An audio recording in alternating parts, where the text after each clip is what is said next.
My name is Amanda Lewis, and at 34, I never imagined my Thanksgiving would end with my sister Rachel publicly humiliating me.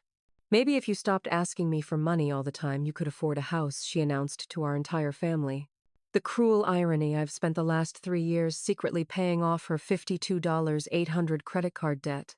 The shock of being portrayed as a financial burden by the very person I've sacrificed everything to save left me speechless. Before I tell you how my Thanksgiving dinner turned into a family battlefield, make sure to subscribe and leave a comment telling me if you've ever been wrongfully accused by someone you were secretly helping. Now let me take you back to where this all started. Growing up in suburban Connecticut, Rachel and I had typical sister dynamics, but with a distinct pattern. 4 years older, I was the responsible one, studying hard, babysitting neighborhood kids for pocket money and always looking out for my little sister. Rachel, with her effortless charm and natural beauty, was undeniably our parents' favorite. While I planned and saved, Rachel lived spontaneously, a trait our parents found refreshing compared to my excessive seriousness. "Amanda, why can't you loosen up like your sister?" became my mother's refrain throughout high school, despite my straight-A report cards. Meanwhile, Rachel's mediocre grades and occasional disciplinary issues were dismissed as just a phase, or Rachel being Rachel. Dad would ruffle her hair affectionately after teacher conferences, while I received only a brief nod for my academic achievements. The summer before college perfectly illustrated our different approaches to life. I worked 2 jobs: mornings at a local accounting firm, filing paperwork, and evenings waiting tables, saving every dollar for upcoming expenses. Rachel spent that same summer going to parties and shopping with friends, assured by our parents that there would be time for responsibility later. Our paths diverged dramatically after high school. I attended State University on a partial scholarship, still needing to take out substantial loans to cover the remainder. Between classes, I worked 30 hours weekly at the campus financial aid office, eventually graduating with an accounting degree. Those years were a blur of textbooks, spreadsheets, and exhaustion, but I emerged with marketable skills and a clear career path. Rachel's post-high school journey took a different direction. She started at an expensive private college, fully funded by our parents, but dropped out after 3 semesters, claiming she wasn't being challenged creatively. What followed was a series of short-lived jobs: retail assistant, restaurant hostess, personal assistant, none lasting more than 6 months. Each departure came with a different explanation: toxic workplace, unsupportive management, or simply not being the right fit. Meanwhile, her spending habits remained unchanged. Designer clothes, weekend getaways, and the latest electronics flowed through her apartment, regardless of her employment status. Our parents continued supporting her financially, insisting she was finding her path and exploring her options. 5 years ago, everything changed when our parents died in a car accident returning from their anniversary dinner. The loss devastated us both, but we processed grief differently. I channeled my pain into becoming even more responsible, handling the estate, organizing the funeral arrangements, and ensuring all details were properly managed. Rachel's grief manifested through what I now recognize was retail therapy: extravagant purchases that temporarily numbed her pain but created long-term financial problems. The modest inheritance we each received reflected our parents' assumption that I was set up with my stable career, while Rachel needed more help. I invested mine cautiously in retirement accounts and emergency savings. Rachel's portion vanished within 8 months on a spontaneous trip to Europe, a complete apartment redecoration, and a closet full of luxury items. Today, our lives couldn't look more different on paper. I have a stable but modest position as an accountant for a mid-sized firm in Boston. My apartment is small but affordable, allowing me to build savings despite student loan payments. Rachel lives in a trendy New York neighborhood, working as a social media coordinator for a boutique marketing agency. Her Instagram portrays a glamorous life: rooftop parties, exclusive restaurant openings, and weekend excursions, masking her precarious financial reality. The first sign of Rachel's serious money troubles came 3 years ago. I received a late-night call, her voice trembling, as she admitted to maxing out 2 credit cards totaling just over $5,000. She couldn't make the minimum payments and feared ruining her credit score. Despite my own financial constraints, I couldn't ignore her desperation. "I promise I'll pay you back, Amanda. I just need to get back on my feet," she pleaded. I still remember sitting at my kitchen table that night, calculating how much of my emergency fund I could spare without compromising my own security. Before our parents died, they had taken me aside during their last Christmas holiday. Look after Rachel, Dad had said, his hand firmly gripping mine. She needs guidance even if she doesn't know it. Mom had nodded in agreement, adding, "You're the only one who can keep her grounded, Amanda." That conversation echoed in my mind as I made the bank transfer to Rachel, telling myself this would be a one-time intervention that would help her learn financial responsibility. I couldn't have been more wrong. The first emergency loan happened on a rainy Tuesday evening. I had just finished preparing a simple dinner when my phone lit up with Rachel's face. Her sobbing was so intense I could barely understand her words. "The credit card companies are threatening to send me to collections," she finally managed between tears. "I'm going to lose my apartment, my credit score will be ruined, and I'll never recover." When she revealed she owed just over $5,000 across 2 credit cards, my initial reaction was hesitation. That represented nearly half of my emergency savings. Funds I'd carefully accumulated over 3 years of strict budgeting. "How did this happen, Rachel?" I asked, trying to keep judgment from my voice. Her explanation involved unexpected expenses, a temporary reduction in work hours, and some necessary purchases for networking events critical to her career advancement. Despite my reservations, the desperation in her voice wore me down. "I'll help you this once," I said firmly, "but we need a plan to prevent this from happening again." I transferred the money that night, dipping into savings I'd earmarked for eventually purchasing a small condo. Rachel's relief was palpable, her gratitude effusive. She promised to follow any financial guidance I offered and assured me she'd pay back every penny within a year. The following weekend, I drove to New York and spent hours at Rachel's kitchen table creating a detailed budget spreadsheet. We calculated her monthly income, identified necessary expenses, and allocated modest amounts for entertainment and personal care. I showed her how to track spending using a simple app and established a schedule for monthly financial check-ins.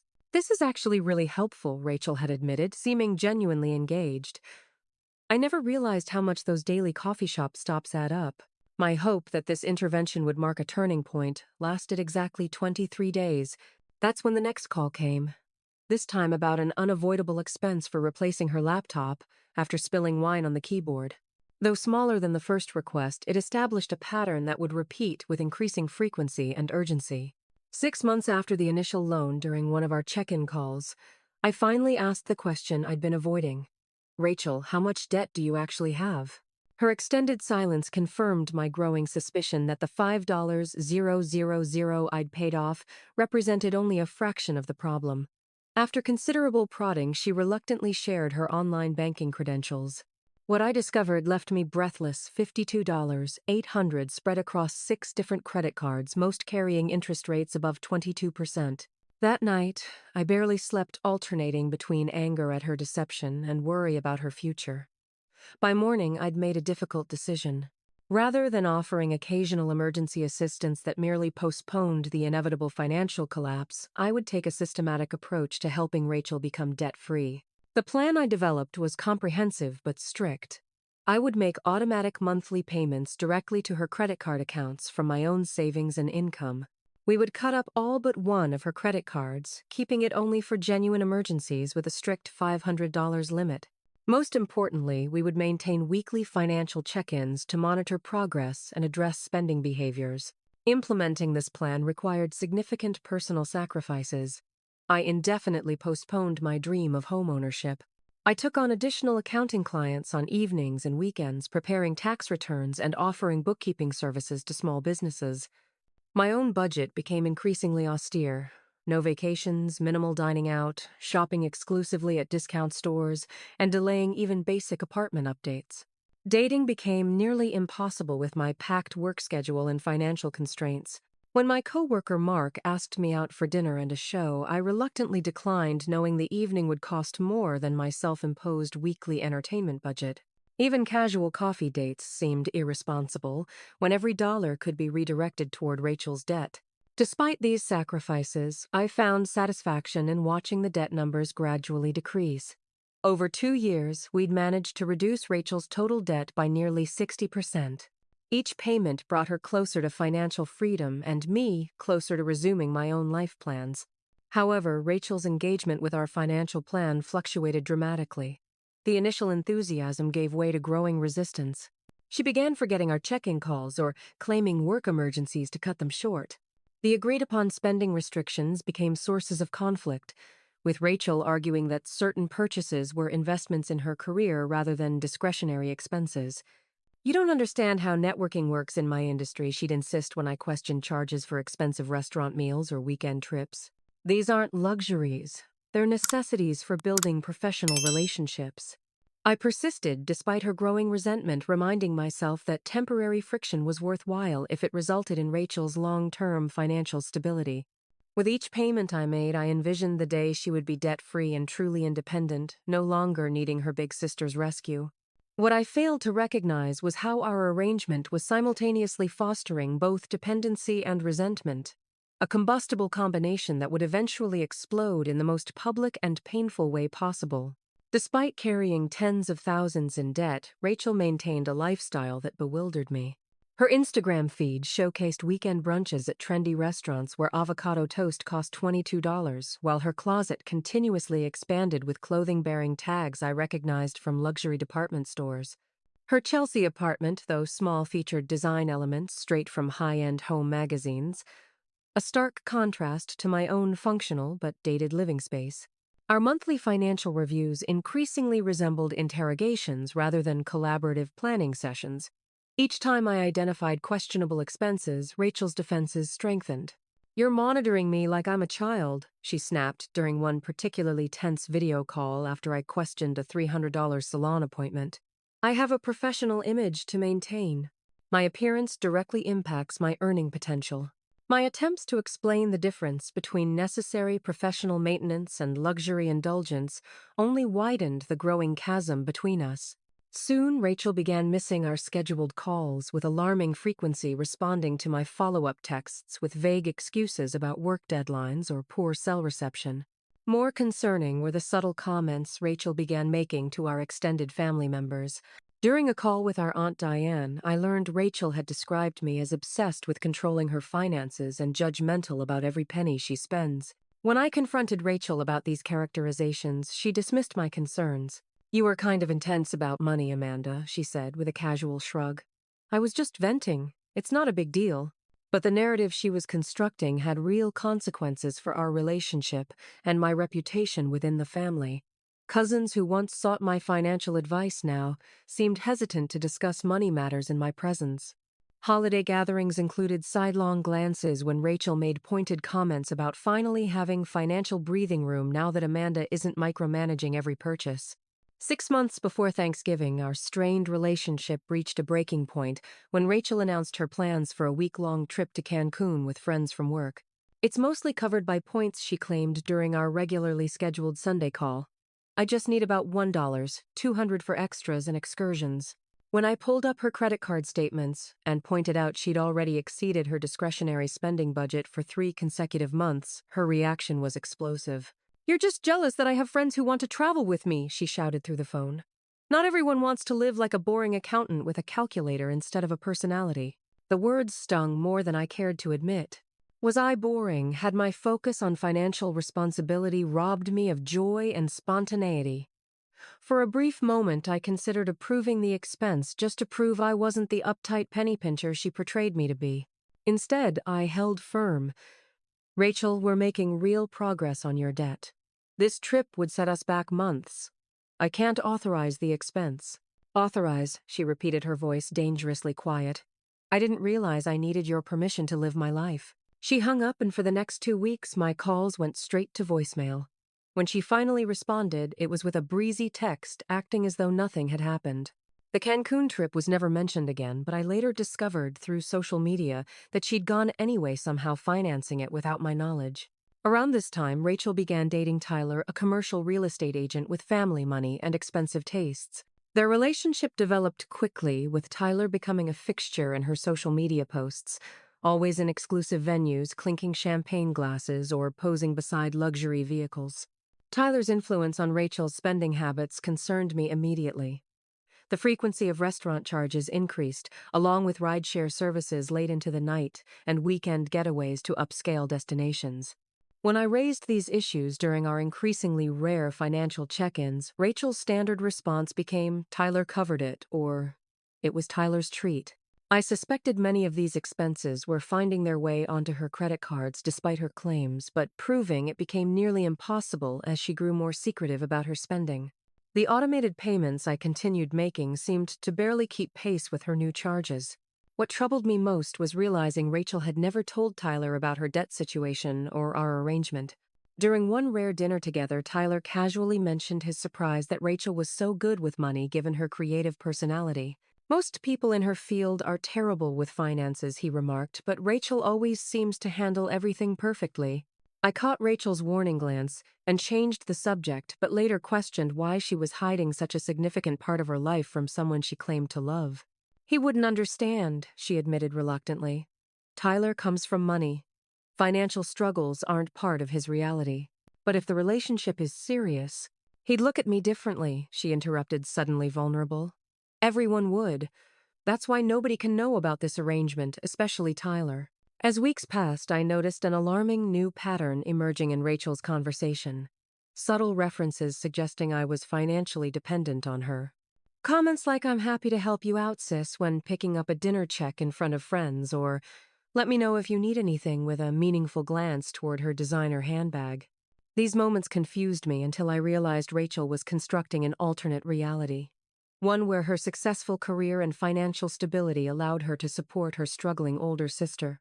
This fiction preserved her pride while explaining our frequent discussions about money to anyone who might be observing our relationship. The fabrication hurt deeply, but I continued making payments committed to seeing the debt eliminated. By November, we had reduced the original $52,800 to approximately $18,400, still substantial but representing enormous progress. My most recent payment had cleared just 3 days before Thanksgiving, taking one of the 6 original credit cards to a zero balance at last. I remember feeling a small surge of accomplishment when I made that final payment on that particular card, naively believing we were finally approaching the light at the end of this long financial tunnel. I had no idea that in just 72 hours Rachel would shatter our arrangement and my dignity in the most public and painful way possible. Thanksgiving has always been a significant holiday in our family, but this year's gathering at Aunt Diane's colonial-style home in Greenwich held special importance. It would be the first time our extended family would meet Rachel's boyfriend Tyler, whose parents were joining us as well. The pressure to create a perfect impression clearly weighed on Rachel as she texted me detailed instructions about what topics to avoid and reminders to be on my best behavior. I arrived early to help Diane with preparations, chopping vegetables, and setting the formal dining table while catching up on family news. The house gradually filled with relatives, cousins with their spouses, a few elderly great-aunts, and finally Rachel and Tyler followed shortly by his parents, the Harrisons. From the moment they entered, Rachel was in performance mode. She greeted family members with theatrical enthusiasm, introducing the Harrisons with practiced anecdotes that highlighted connections to prestigious schools and vacation destinations. Tyler's parents, impeccably dressed and reserved, responded with polite smiles while Tyler kept his arm protectively around Rachel's waist. The pre-dinner mingling proceeded pleasantly enough. I maintained a low profile, helping Diane ferry appetizers from kitchen to living room while making occasional small talk. Rachel barely acknowledged my presence, too focused on impressing the Harrisons with stories of client accounts and industry connections that seemed embellished at best, fabricated at worst. Rachel just landed the Westridge campaign, Tyler announced proudly to the room at one point. It's a 7-figure account. I nearly dropped the tray of deviled eggs. Rachel's agency was indeed pitching Westridge products, a fact she had mentioned during our last conversation, but they were competing against 5 other firms with no guarantee of success. The casual elevation of possibility to accomplishment was classic Rachel, but the ease with which Tyler amplified her exaggerations suggested this was a regular pattern. When we finally settled around Diane's expansive dining table, I found myself seated directly across from Rachel and Tyler, with his parents flanking them. The meal began harmoniously with Diane's traditional grace, followed by appreciative murmurs as plates of roasted turkey, cranberry compote, and various side dishes circulated. The conversation flowed naturally between football predictions, updates on absent family members, and compliments on Diane's cooking. Rachel continued her charm, offensive, peppering her contributions with references to exclusive events and name-dropping celebrities she'd purportedly encountered through work. The pivotal moment arrived innocuously during a brief lull in conversation. Aunt Diane, refilling water glasses, paused beside me with a gentle smile. "Amanda, how's your home search going? Last Christmas you mentioned hoping to buy something this year." It was an innocent question asked with genuine interest, but I immediately felt Rachel's attention snap toward us like a rubber band pulled tight. "It's on hold for now," I replied carefully. "Some other financial responsibilities came up." I deliberately kept my response vague, having no desire to embarrass Rachel or expose our arrangement. My plan was to redirect the conversation to a neutral topic, but Rachel interjected before I could continue. "Maybe if you stopped asking me for money all the time, you could afford a house," she said, her voice carrying clearly across the table. The statement hung in the air like shattered glass. Conversations halted mid-sentence as 14 pairs of eyes darted between Rachel and me. My fork froze halfway to my mouth as I struggled to process what I'd just heard. "Excuse me," I finally managed, certain I had misunderstood. Rather than retreating or softening her claim, Rachel doubled down. Her expression shifted to one of exaggerated patience, as though explaining something obvious to a child. "I'm just saying there's a pattern here. Every few months there's some emergency where you need financial help. Car repairs, dental work, whatever. I'm happy to help when I can, but at some point you need to get your finances together." The fabrication was so complete, so contrary to reality, that I couldn't immediately formulate a response. While I sat speechless, Rachel continued constructing her alternate universe for our captive audience. "Remember last spring when your refrigerator died and you needed $800 for a new one, or the transmission problems that somehow cost exactly $2,000? I've never questioned these amounts or asked for receipts because you're my sister, but they do add up." None of these scenarios had ever occurred. I hadn't asked Rachel for a single dollar since we were teenagers. The detailed specificity of her fictional examples left me stunned, wondering if she had actually convinced herself these events had happened. My stunned silence apparently read as guilt to the onlookers. Tyler's father cleared his throat uncomfortably while his mother studied her plate with sudden interest. My cousin Michael shot me a disappointed glance, while Aunt Diane's expression registered confusion. When I finally found my voice, it emerged smaller than intended. "Rachel, that's not true. I've never asked you for money." Rachel's laugh, sharp and dismissive, cut through my denial. "It's Thanksgiving, Amanda. Let's not do this now. I didn't bring it up to embarrass you." But she had brought it up specifically and deliberately to embarrass me. I could see the calculated sympathy in her expression. The concerned sister reluctantly exposing an uncomfortable truth for everyone's benefit. Tyler, reading the tension, attempted intervention with what he clearly believed was a generous offer. "Amanda, if you're having financial difficulties, I'd be happy to look over your budget. I have some connections at financial planning firms who offer services for people in challenging situations." His condescension, born of misinformation, was the final straw. Tears threatened as I tried once more to correct the false narrative. "I don't need financial help. There's been a misunderstanding." "It's not a misunderstanding," Rachel interrupted, her voice carrying a warning edge. Then, in what appeared to be a magnanimous gesture, she reached for her purse. "Look, I brought a check, actually. I figured the holidays are tough and I want to help. One last time, though, okay? After this, you really need to stand on your own feet." She withdrew an envelope and placed it on the table between us with theatrical significance. The scene had transformed into something surreal. Rachel casting herself as the successful, generous provider while painting me as a financial drain, all while I had sacrificed my own financial security to rescue her from crushing debt.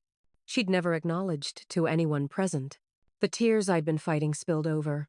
Unable to continue the charade, I pushed back from the table, mumbling an excuse about needing the restroom. As I rushed from the dining room, I caught glimpses of mixed reactions.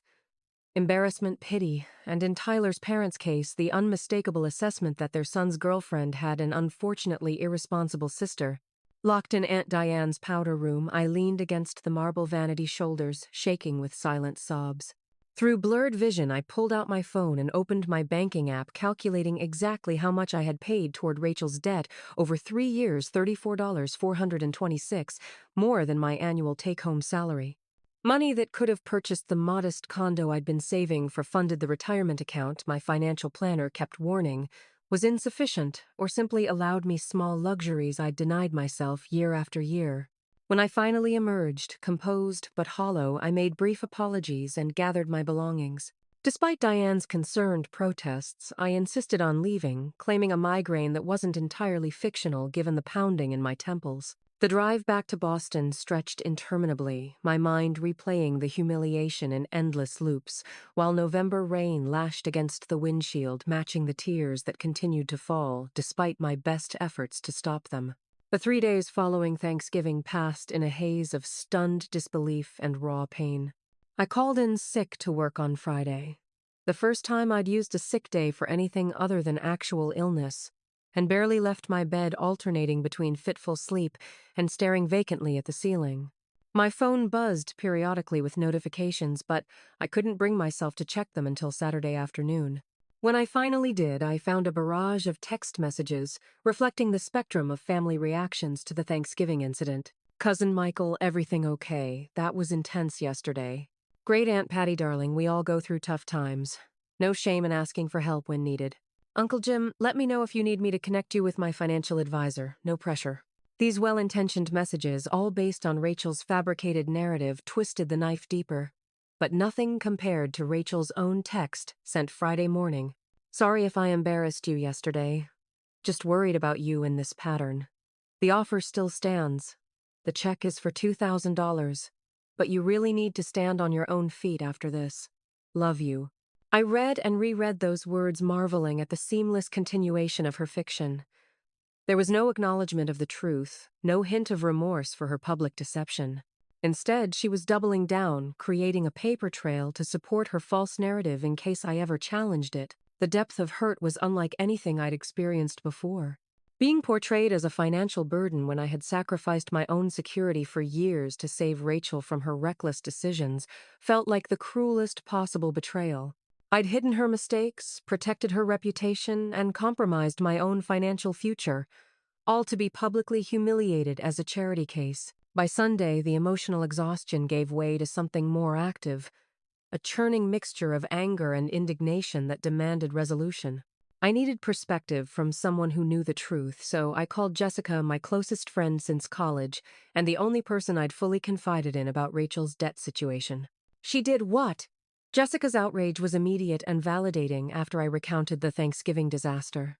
After everything you've done for her, that's beyond unacceptable, Amanda. I keep wondering if I misunderstood. Somehow I admitted, still struggling to reconcile the magnitude of Rachel's deception. Maybe she was joking or... Stop right there, Jessica interrupted firmly. You're doing that thing where you make excuses for her behavior. There's no misunderstanding here. She deliberately lied to make herself look good at your expense. Jessica's certainty helped solidify my own wavering conviction. We talked for nearly 2 hours dissecting Rachel's behavior patterns and the dynamics that had led to this point. Have you considered, Jessica suggested carefully near the end of our conversation, that by constantly rescuing Rachel, you might actually be preventing her from developing financial responsibility? The question landed like a revelation. I'd been so focused on fulfilling my promise to our parents, looking after Rachel, that I hadn't considered how my help might be enabling continued irresponsibility rather than fostering growth. Every time there's a consequence for her actions, you step in and remove it, Jessica continued.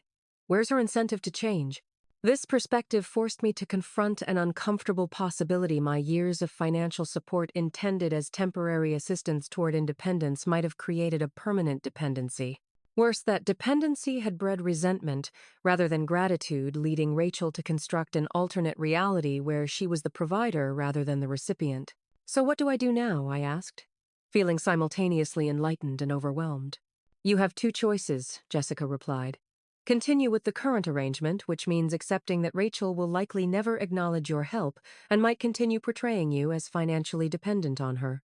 Or you can tell the truth, to Rachel, to your family, and most importantly to yourself, about what this relationship is actually costing you. That night alone in my apartment, I confronted the hard truth that I had sacrificed not just money but my own life, plans on the altar of Rachel's financial rescue. The home I'd delayed purchasing, the relationships I'd postponed pursuing, the simple pleasures I'd denied myself while Rachel continued indulging in luxuries. All while she not only failed to appreciate these sacrifices, but actively misrepresented them to others. I pulled out the notebook where I tracked Rachel's debt payments and flipped through pages of careful notations spanning 3 years. Each entry represented not just dollars, but pieces of my life I couldn't reclaim. Evenings spent working extra accounting jobs instead of dating or socializing vacations, never taken dreams deferred indefinitely. At some point during that long, soul-searching night, I reached my breaking point. The realization crystallized with perfect clarity. I couldn't continue sacrificing my own well-being for someone who not only failed to appreciate it, but actively distorted the truth of our relationship. The debt that needed addressing wasn't just financial anymore.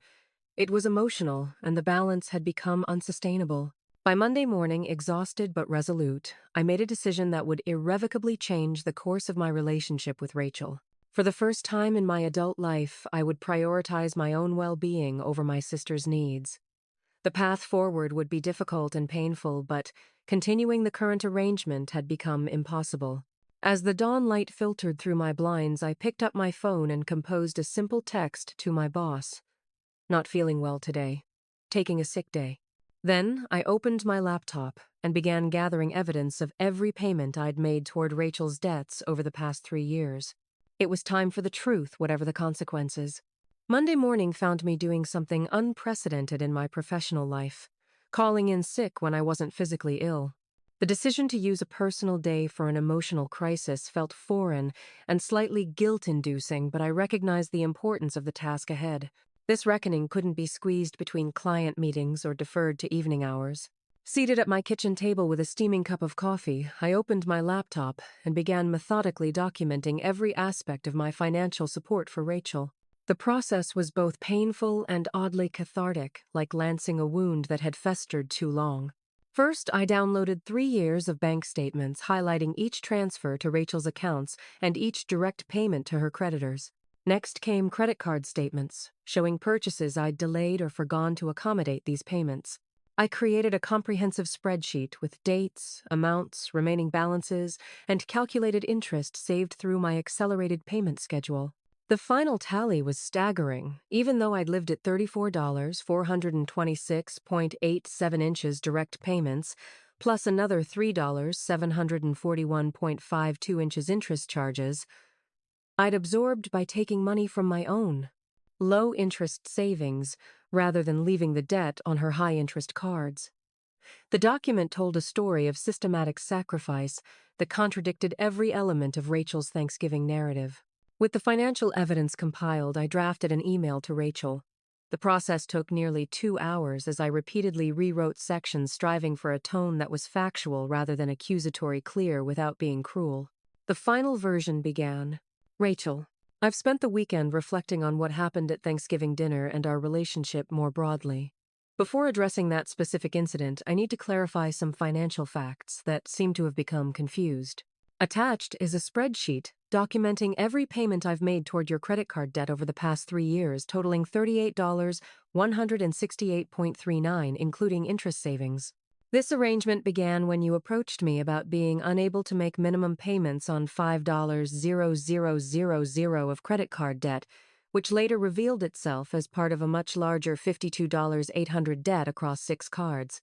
I've included bank statements confirming each transaction for your reference. The email continued with a clinical detachment that belied my emotional turmoil, outlining our original agreement, the sacrifices I'd made, and my growing concern that our arrangement was creating unhealthy dynamics. I concluded by directly addressing the Thanksgiving incident. Your characterization of me as financially dependent on you was not just inaccurate, but a complete inversion of our actual relationship. I've struggled to understand why you would present this false narrative to our family and Tyler's parents, particularly knowing the financial sacrifices I've made on your behalf. I'm not sending this to shame you or demand immediate repayment. Rather, I need acknowledgement of the reality of our situation before we can move forward in any capacity. I'm available to discuss this when you're ready. Amanda. After triple-checking the spreadsheet attachments and proofreading the email one final time, I took a deep breath and clicked send. The action felt simultaneously terrifying and liberating, like stepping off a cliff but also removing a heavy backpack I'd carried for years. With that difficult task completed, I turned to the next challenge, calling Aunt Diane. As the family matriarch since our parents' passing and host of the disastrous Thanksgiving dinner, she deserved a direct explanation. My fingers trembled slightly as I dialed her number. Amanda, dear, she answered warmly. How are you feeling? We were worried when you left so suddenly. The genuine concern in her voice nearly undid my composure. I'm better now, Diane, but I need to talk to you about what happened at Thanksgiving. Over the next 30 minutes, I explained the true nature of my financial relationship with Rachel. Diane's initial disbelief gave way to shocked silence as I outlined the extent of Rachel's debt and my systematic efforts to resolve it. I don't understand, she said finally. Why would Rachel claim you were asking her for money when it's been the complete opposite? I think it's complicated, I replied carefully. There's probably shame involved and fear of how Tyler would react if he knew the truth. But regardless of her reasons, I can't continue with this arrangement or allow this false narrative to stand. Diane's support was immediate and unequivocal. You've been carrying this burden alone for too long, Amanda. Your parents would be proud of how you've tried to help Rachel, but they wouldn't want you sacrificing your entire future. Her validation released something tight in my chest. After promising to help correct any misconceptions among family members, Diane added, Whatever happens next, I'm here for both of you. But you're right to establish boundaries now. Following the call with Diane, I turned my attention to my own financial future. I contacted a certified financial planner recommended by a colleague, scheduling an appointment for the following week. Next, I emailed the automatic payment service I'd established for Rachel's credit cards, instructing them to cancel all future scheduled payments. One by one, I methodically cut the financial cords that had bound me to Rachel's debt. With each action, I felt simultaneously lighter and more anxious. What would happen to Rachel without my safety net?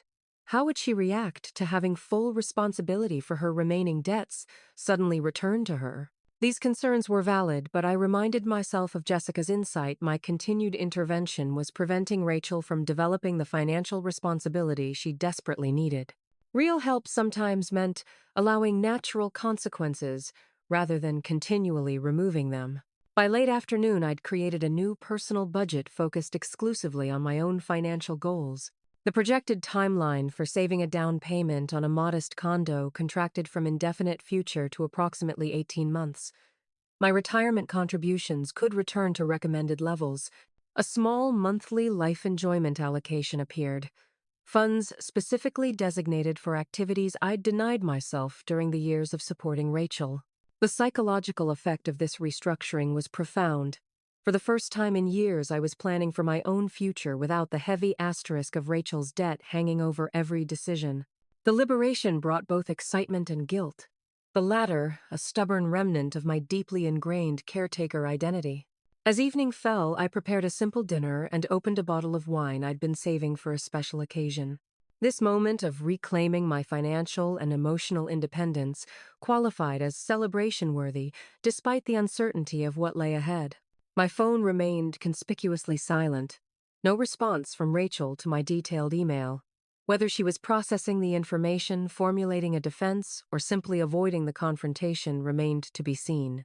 Whatever her reaction, I had crossed a threshold from which there was no returning to our previous arrangement. I slept better that night than I had since Thanksgiving, the decision to prioritize my own well-being, acting as a powerful sedative after days of emotional turmoil. The morning would bring whatever it would bring, but I would face it standing firmly in my truth, rather than enabling comfortable fictions. Rachel's response came not through email, but as a series of increasingly agitated text messages beginning at 6:42 the following morning. Just saw your email, we need to talk. Call me as soon as possible. Followed 20 minutes later by, seriously, Amanda, call me now. And finally, fine. I'm calling you in 5 minutes. Pick up. True to her word, my phone rang precisely 5 minutes after her last text. I answered, steeling myself for the conversation ahead. What the hell? Amanda Rachel's voice crackled with anger. You're trying to make me look bad to Aunt Diane and probably the whole family. Was this your plan all along? Help me out then. Throw it in my face the minute things get difficult. Her immediate defensive posture, while expected, still stung. That's not what happened, Rachel, and you know it. I didn't say anything until you publicly claimed I was financially dependent on you, the complete opposite of reality. You're exaggerating what I said, she countered. It was a casual comment that you're blowing out of proportion. You told everyone at Thanksgiving dinner that I repeatedly asked you for money. You invented specific scenarios that never happened. You offered me a check in front of Tyler's parents to complete the humiliation. How am I exaggerating? Rachel's response was to minimize rather than deny. It wasn't that big a deal. People probably barely remember it. And anyway, I've helped you out plenty of times too. Name one time, Rachel. One specific time you've given me financial assistance since we've been adults. The extended silence told me everything about the factual basis of her claim. When she finally spoke, her tone had shifted from righteous indignation to defensive rationalization. The amounts in your spreadsheet seem really exaggerated. There's no way my debt was that high. I have statements from all 6 credit cards showing original balances and payment histories. I've attached them to the email along with bank records confirming every payment I made. The numbers aren't debatable, Rachel. Another lengthy silence followed. I waited, resisting the urge to fill it with justifications or explanations. Finally, I heard what sounded like a stifled sob. I can't pay you back right now, she said, her voice suddenly small. I'm barely making rent as it is. I'm not asking for repayment, I clarified. I made those payments as gifts, not loans. What I want is acknowledgement of the truth and an explanation for why you portrayed our relationship so inaccurately at Thanksgiving. The question hung between us for several seconds before something seemed to break in Rachel. Her carefully constructed defenses collapsed, and words poured out in a torrent of raw honesty. I was ashamed. Okay, Tyler comes from money.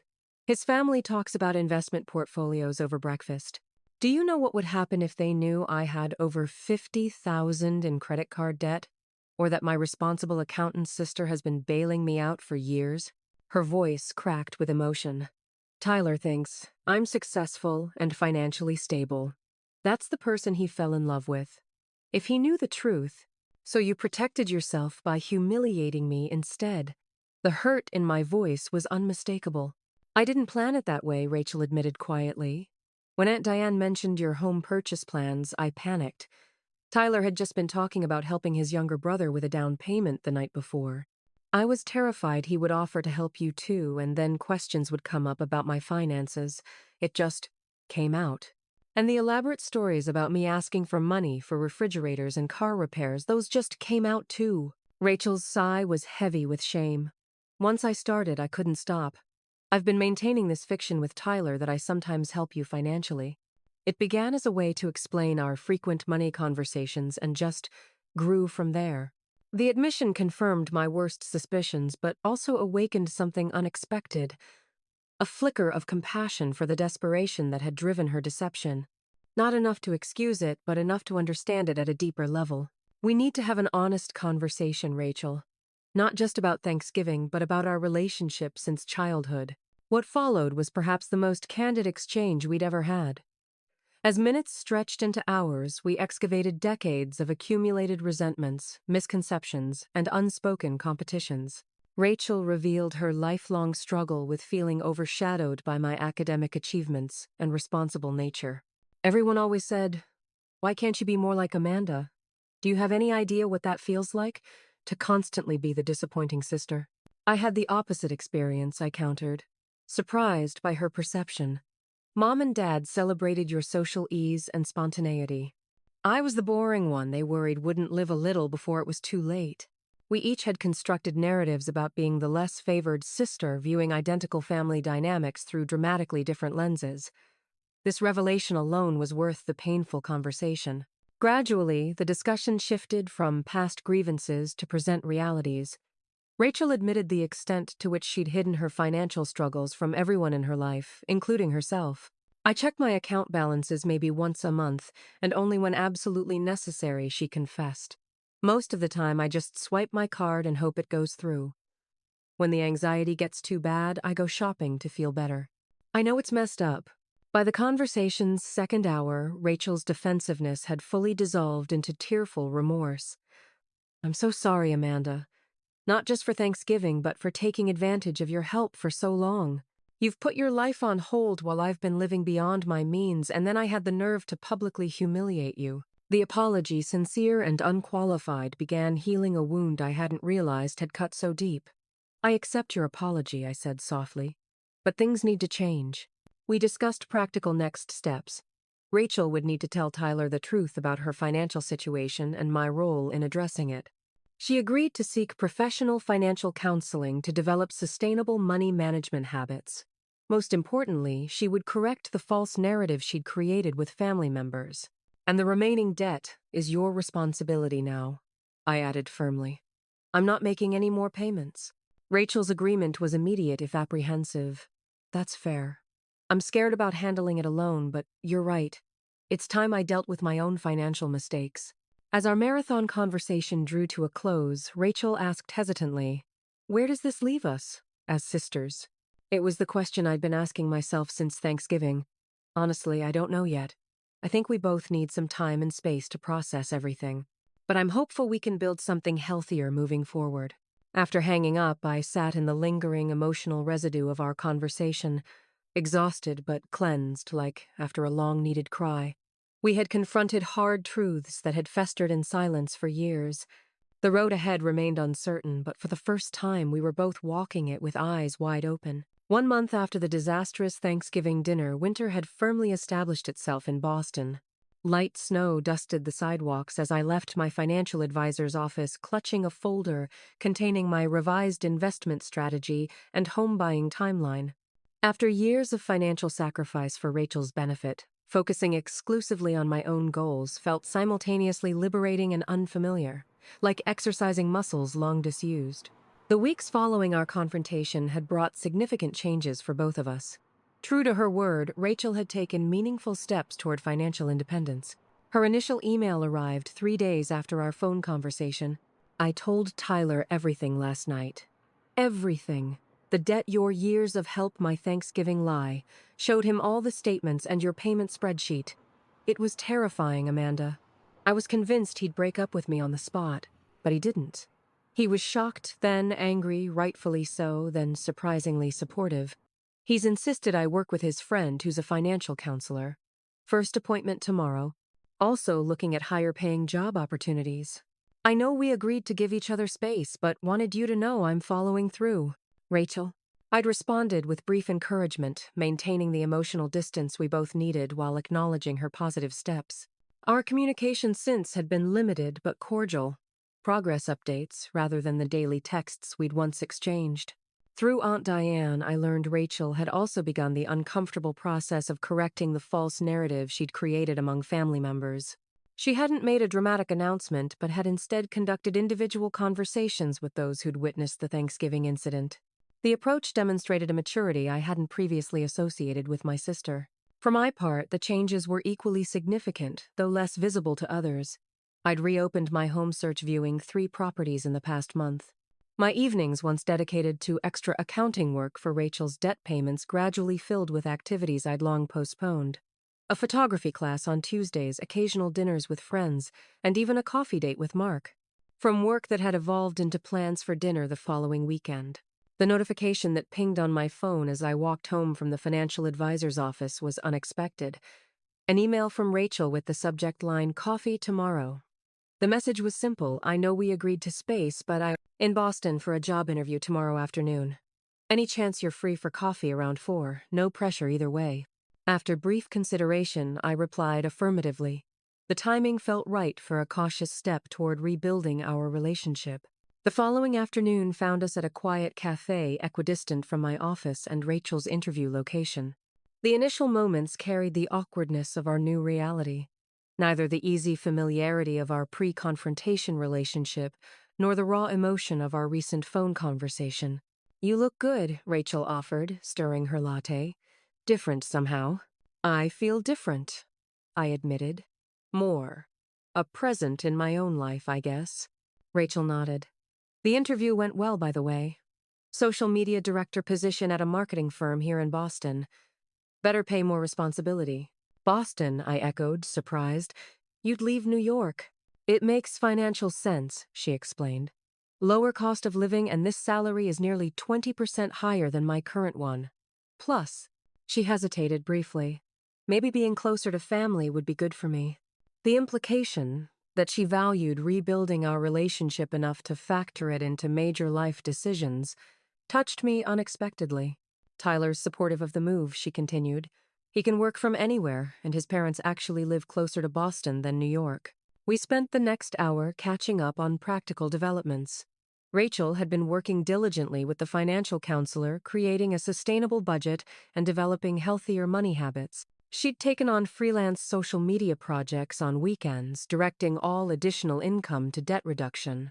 Most significantly, she'd downsized to a smaller apartment and sold many of the luxury items that had previously defined her lifestyle. The financial counselor asked me to identify what I truly valued versus what I purchased to impress others or fill emotional voids, Rachel explained. It was uncomfortable but illuminating. For my part, I shared progress on my condo search and tentative plans to expand my client base. The conversation remained primarily focused on practical matters, but beneath the surface ran currents of something new: mutual respect and cautious hope.